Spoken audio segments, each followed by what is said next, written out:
Verso 25. A adoração aos deuses alcança os deuses, adoradores dos ancestrais alcança os ancestrais, adoradores de butas alcançam os butas, os meus adoradores me alcançam. Se você ama alguma coisa, você sempre alcança aquela coisa. Se você desenvolve uma adoração pela natureza limitada de Cristo, agora me vem em mente o Papaji. Papaji, a família dele era um devoto de Cristo, né? Segundo ele, na encarnação anterior, ele também era um devoto de Cristo. A devoção dele era tão grande pela imagem de Cristo, né, que ele chegava a Cristo, né? Segundo ele, Cristo se manifestava e era uma joia, um prazer imenso, né? Aqueles pujas que produziam, não sei como, não sei o que que é isso que ele experimentava, mas ele disse que Cristo aparecia e ele brincava, jogava com Cristo, né? Aquilo ali dava muita satisfação para ele, né? Mas aí o Cristo desaparecia. Então, se você adora um Devata em sua natureza finita, você vai alcançar esse Devata do ponto de vista místico, esotérico também, né? Possivelmente, eu não conheço nada disso. Você pode adorar e obter esses deuses finitos. Se você adora os seus ancestrais, você talvez os encontre em algumas locas, né? Celestiais. Se você adora os elementos, você alcança os elementos, mas os meus adoradores me alcançam. Então, cuidado com aquilo que a gente seja devoto, né? Cuidado com aquilo que a gente queira, cuidado com aquilo que a gente busque, porque Ishwara é um facilitador, ele vai facilitar o ganho dos nossos desejos, né? De tal modo que a gente possa crescer, desenvolver e compreender que Ishwara tem uma calça com dois bolsos, de um lado o finito, do lado o infinito, e a gente possa pedir, mesmo que seja dentro do finito, mas pedir coisas superiores, coisas mais profundas, como força mental, emocional, psicológica, né? Para discriminar e crescer. Professor, Diga. estou pensando aqui, né? Inúmeras vezes eu já pedi para Ishvara clareza, enfim, equanimidade, mas pedir moksha, né? É, acho que eu já pedi uma vez só. Porque fiquei pensando, por que que eu tenho essa dificuldade em pedir isso, sabe? Pensando aqui como estudante de Vedanta, sabendo que eu estudo Vedanta por esse motivo, e Sim, por que que eu tenho essa,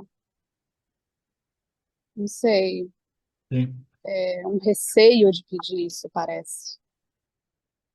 sim. Eu não sei exatamente o que passa, né, na sua psicologia, na sua psique a respeito disso, mas, de modo geral, né, o devoto, né, de Ishvara, ele pode pedir muitas coisas, né? Entre elas, né, quando você fala equanimidade, é a força mental, psicológica, emocional. Eu quero um melhoramento do complexo corpo-mente de modo a lidar com as adversidades e choques que a vida nos apresenta, né? Então, este é um nível de pedido, entendeu, Betânia?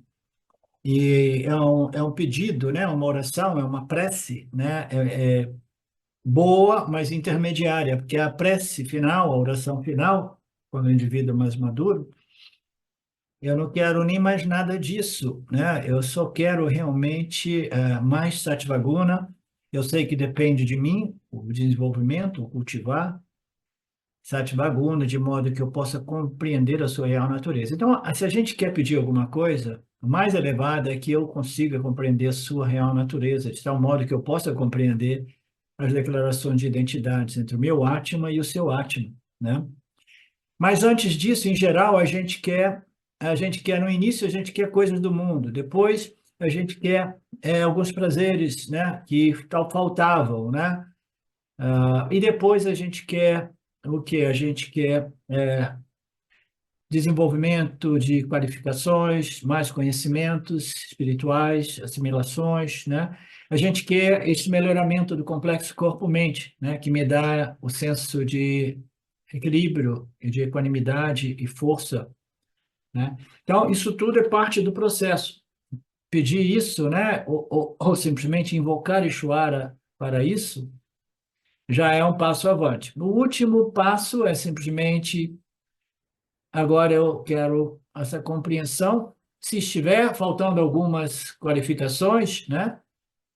Que você facilite o ganho dessas qualificações, porque o que eu quero realmente é a compreensão da sua natureza nirguna, de modo que eu possa compreender que o meu Atma é o seu Atma e, portanto, eu também sou, em minha real natureza, livre, infinitamente, ilimitadamente livre e independente deste mundo, ok? Então surgirá a pergunta. Tudo bem, Betânia? Responde? Surgirá uma pergunta. As pessoas não pedem moksha? Ah, sim, agora ali. Mas o senhor tem moksha como melhor presente. Então, tudo isso, ô, Betânia, por exemplo, como é que você vai pedir moksha se moksha é a sua natureza? Como um bom Vedantin, você chegou já nas declarações finais, né? Então, se moksha já foi alcançado através da compreensão, você nem pede moksha, né? Como a gente dizia, o bhakti, né, a devoção do yana é diferente. É uma devoção, podemos dizer, só de gratidão, mas não de pedir, né? Mas se você tem que pedir alguma coisa, que você peça moksha, mas que você peça moksha sabendo que é a sua natureza intrínseca, então o que que você está pedindo? Que você remova os obstáculos entre eu e a compreensão de que a minha natureza já é e sempre foi moksha, livre, infinitamente livre e independente de tudo. Então, você pede a compreensão de sua natureza, que sempre foi moksha, é importante, porque senão você pode pensar que moksha é alguma coisa outra que a sua real natureza. Moksha é o melhor presente, mas a gente precisa de invocar o Senhor em sua natureza nirguna para compreender as declarações de identidade dos Upanishads.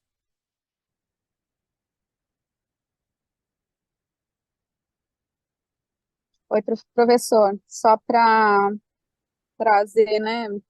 Aí isso faz muito mais sentido para mim, né? Que eu até, enquanto você estava falando, eu escrevi, né? Pedir a Ishvara que eu possa compreender minha real natureza, né? Que facilite o ganho das qualificações para que eu possa assumir minha real natureza, porque pedir moksha não faz sentido se a minha real natureza é moksha, né? Temos que... Então, esse pedido, eu acho que para mim está muito mais tranquilo. O outro, eu falo, como que eu vou pedir moksha? É, É, então, porque você está estudando Vedanta já há muitos anos, né? Então, o conhecimento, você já tem uma boa base de conhecimento, né? Então, agora, se você pede alguma coisa, é a compreensão mesmo. A compreensão, assimilação, internalização que transforma, né? Então, que se existem obstáculos, que o Senhor facilite na remoção desses obstáculos, né?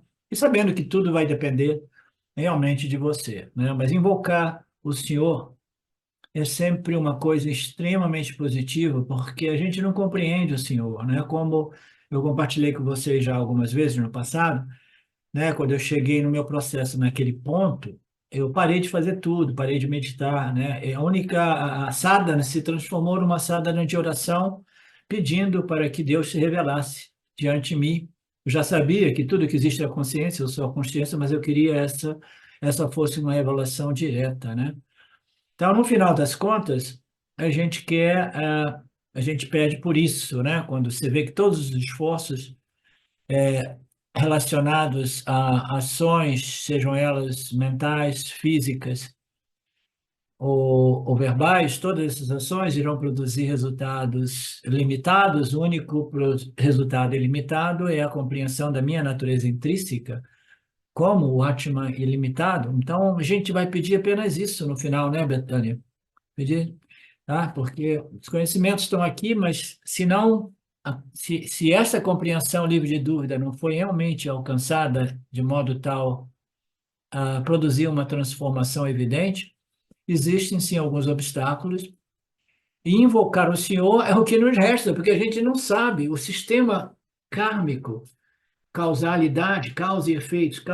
Por que que algumas pessoas obtêm este conhecimento firme e outras não? É porque existe, dentro dessa equação, existem coisas que estão obstruindo ainda este conhecimento final. Quem é que vai saber quais são esses obstáculos que não seja Ishvara, a inteligência suprema, né? Então, invocar Ishvara e dizer que o Senhor Shanti, Shanti, Shanti, que remova os obstáculos entre eu e a compreensão final, aquela que transforma daquilo que é a minha real natureza, né? Ele diz que esse é o melhor presente que existe, é a busca superior. Todos os nascimentos humanos têm como objetivo chegar a este ganho daquilo que não é nada de novo, o ganho daquilo através da compreensão, o ganho daquilo que sempre foi a minha real natureza, o meu real ser, né? E por que que o Ishvara não pode dar moksha a ninguém? Porque o Ishvara é um facilitador. Existem dois motivos para o Ishvara não poder dar moksha. Primeiro, que ninguém pede. Segundo, que moksha ocorre naturalmente quando o indivíduo merece moksha, porque ele fez por onde, né? Passou por esse longo processo ao ponto de qualificar-se e chegar a um ponto de despaixão profunda, um intelecto mais é, sutil, né? No qual o moksha se torna uma compreensão simples e final, né? Existem dois motivos. Um é que Ishvara nos dá o livre-arbítrio para escolher o que a gente queira. Se você quer coisas finitas, Ishvara jamais irá violar este seu livre-arbítrio, né? Você vai continuar buscando o que você queira, né? E o ser humano é o único ser neste planeta dotado deste poder de escolha consciente, né? Você sabe que os cachorros, as galinhas, os gatos, elas não têm objetivos na vida. O objetivo é instintivo de quê? De sobreviver. Eles estão sempre olhando para baixo, procurando mais comida, tá? Só o ser humano, esse ser mais inteligente, né? Parece ser assim. Ninguém sabe exatamente como uma baleia experimenta a si e ao mundo ao seu redor. Você precisa se tornar uma e depois, de repente, você nem lembra como ser humano, né? Então, a gente observando, a gente fala, não, isso tudo é o privilégio de ser um ser humano, né? Então, ele não pode violar essa lei natural da escolha do intelecto humano.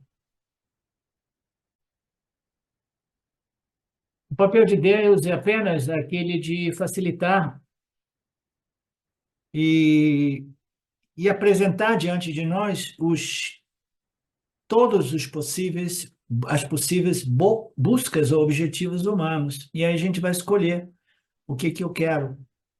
Quero riqueza física, eu quero punha material, eu quero punha psicológica, espiritual. Qualquer objetivo, todos eles estão diante de nós, né? E a gente vai percorrendo essas buscas, né? O caminho para obter essas coisas. Se você não quiser utilizar a sua escolha, o seu livre-arbítrio humano, o que que vai acontecer? Você perde o privilégio do nascimento humano. Ishvara não pode violar suas escolhas e você não pode dizer, eu não vou fazer escolha. Se você não fizer escolha, Ishvara vai tirar você do corpo e vai trazer de volta como um ser animal, né? Porque o animal não tem essa mente consciente que permite o exercício do livre-arbítrio. É como se você estivesse declarando, ó, isso foi um engano, Ishvara, eu não quero o livre-arbítrio, não quero o poder de escolha.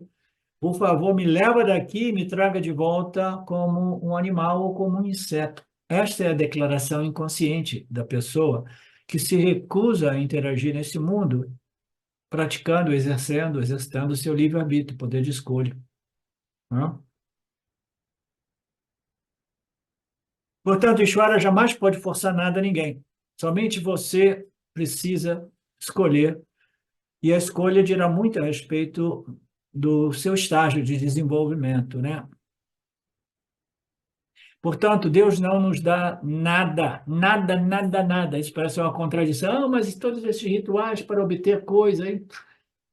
A gente nem vai tocar nesse assunto, mas são ganhos psicológicos, a mente estabelece na medida que você se associa até mesmo com esses devatas, né? Esses devatas pessoais, dá um sentimento de conforto, de amparo, e não somente isso, você está fazendo todas aquelas práticas, né? E ao mesmo tempo você está melhorando a sua mente para buscar o que você quer, seja dinheiro ou status.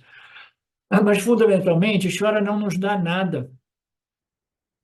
Nós é que escolhemos e nós obtemos. E que as nossas escolhas, esse é um outro ponto importante. Se a gente quer coisas, né? As nossas escolhas e ações, a gente escolheu, né? Eu quero isso, moksha, né, Betânia? Eu quero moksha.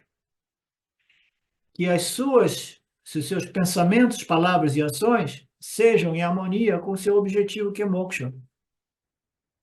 Porque se uma pessoa diz, olha, eu quero moksha, eu quero moksha, eu quero moksha, mas, né, a vida da pessoa reflete que a pessoa, em realidade, quer coisas desse mundo, né? Então, o meu objetivo de vida não está realmente em harmonia com o meu real desejo, tá? Então, que o meu objetivo, quando eu estabeleço esse objetivo, e a minha vida seja um reflexo, né, totalmente em harmonia com o meu objetivo. Então, que as minhas ações sejam totalmente em harmonia com os meus objetivos, e que os meus objetivos, naturalmente, sejam dármicos, sejam em observação às leis do Criador aparente, né? Então, a gente só obtém aquilo que a gente quer, e não sempre aquilo que a gente diz que a gente quer é o que a gente quer, porque o que conta mais é a intenção, a motivação e a atitude do que as palavras, como nós sabemos, né? Talvez por isso, Betânia, você não coloque tão claramente, verbalmente, eu quero moksha, né?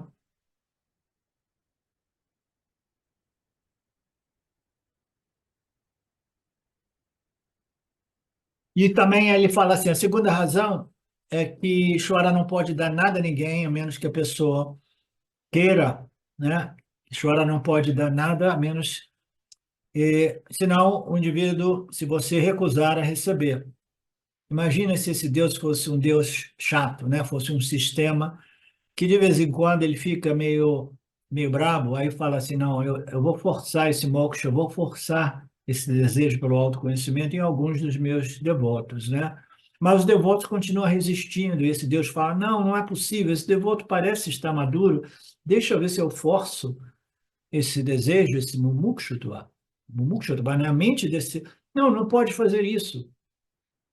Se o devoto tem o poder de recusar, aí o Swami diz, eu disponibilizo essas aulas, nós, o Vedanta Brasil, disponibilizamos esses ensinamentos, né, no YouTube, aqui e ali, mas ninguém pode... Por isso que no Vedanta ninguém sai por aí tentando converter ninguém. A gente sabe que a grande maioria não está pronta para isso, né? E o professor não quer fazer um papel, né, meio cafona de estar sozinho, porque isso acontece também. Tem pessoas que, na ausência de alunos, eles começam a fazer vídeos no internet, jogam lá, mas vídeos que ninguém está assistindo e que muitas vezes ninguém vê. Eu conheci um cara dentro da Sampradaya do Shiny World que ele fazia isso no início, né? Ele fazia vídeos das aulas, botava lá, e só depois eu fiquei sabendo, com perguntas e respostas, depois eu fiquei sabendo que ele criava as perguntas e respostas, criando um ambiente no qual existiam realmente alunos, mas não tinham alunos. Ele estava criando, tentando criar um ambiente de param-param, professor-aluno, né? Mas nós, no Vedanta Brasil, temos esta sanga mínima, né, pequena, que se contam em algumas palmas de nossas mãos, nos dedos de nossas mãos, né? E por isso nós temos essas exposições.